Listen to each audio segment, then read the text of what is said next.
ఒక వ్యక్తితో సంబంధం లేకుండా ఆయన ఒక వ్యక్తిని ప్రేమిస్తాడు. అన్కండిషనల్ లవ్ అంటాం దాన్ని ఏమంటామంటే అన్కండిషనల్ లవ్. మనుషులది కండిషనల్ లవ్, దేవుడిది అన్కండిషనల్.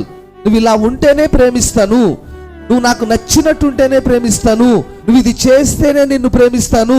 కండిషనల్ లవ్ మనిషిది. కండిషనల్ లవ్ మనిషిది ఒక చట్రంలో ఉంచబడినటువంటి ప్రేమ. దేవుడిది ఆయన అన్కండిషనల్ లవ్. అంటే నిబంధనలు ఉండవు. ఆయన నువ్వేం చేసినా కూడా ఆయన నిన్ను ప్రేమిస్తున్నాడు కనుక ఆయన నిన్ను క్షమిస్తాడు. ఆయన నిన్ను పరిశుద్ధుణ్ణి చేసి తన వైపుకు తెచ్చుకుంటాడు. అది ఆయన ప్రేమ. అది నీకు అంగీకరించడానికి కష్టంగా ఉండొచ్చు, నువ్వు ఒప్పుకోవడానికి కష్టంగా ఉండొచ్చు. మీ అపరాధముల చేత, మీ పాపముల చేత మీరు చచ్చిన వారై ఉండగా, అంటే మనం పాపులుగా ఉన్నప్పుడే దేవుడు ప్రేమించాడు. మనం పరిశుద్ధులమైన తర్వాత దేవుడు ప్రేమించలా. అదే అన్కండిషనల్ లవ్ అంటారు.